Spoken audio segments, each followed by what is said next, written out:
"I've never been to the hospital before," says John. "Have you?" The conversation taking place over the Lego bucket, which I've been tuning out, now holds my rapt attention. I watch Devon's face. It's a normal little boy's face, except for the long mulberry birthmark across it. The birthmark is not raised, but it's dark, unmissable. It does not look like a cut or a scrape. It is clearly a birthmark. Anyone who knows what a birthmark is can see that's what Devon has on his face. But how do you learn what a birthmark is, particularly an unusual mulberry birthmark? In my head, I've called it a mulberry birthmark since I first saw Devon arrive at day camp. I'd read Lord of the Flies that year in AP English class.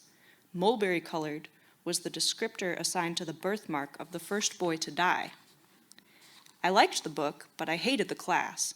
All my classmates had known each other for years, it seemed to me. At the end of the school day, I crossed the street from the high school to the elementary school, and I watched the kids till their parents could pick them up after work.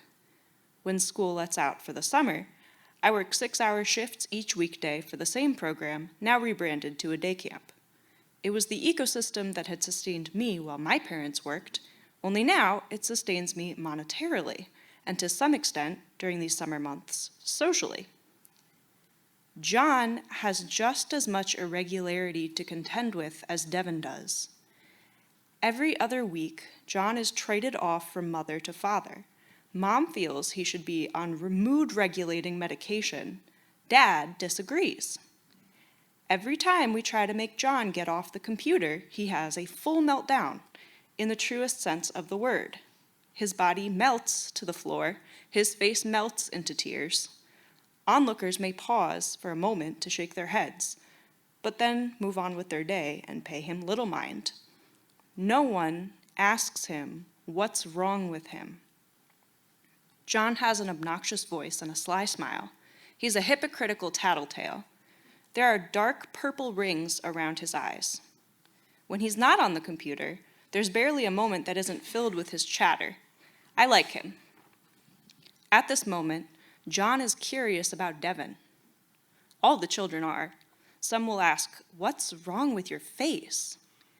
Then Devon pauses, and he internalizes what he's heard. After a beat, he lashes out, or he runs away to be alone. Devon's not very verbal.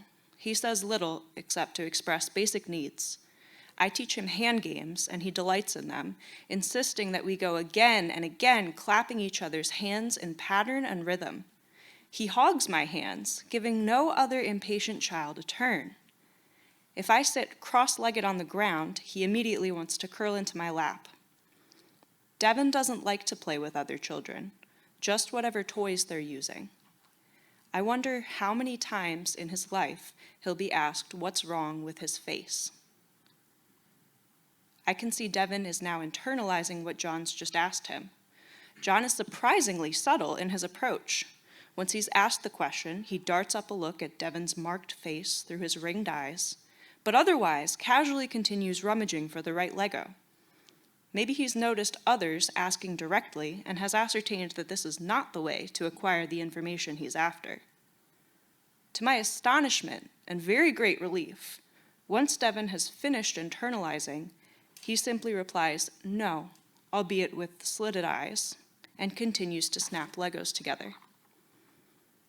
The three of us by the Lego bucket, kids around us, the day camp itself, all exist for a moment of real summer that may even stay with us after. I'll never know for sure what was internalized. For me, the birthmark will always be on Devon's face, though a hemangioma may fully disappear by late childhood, leaving behind only what's invisible.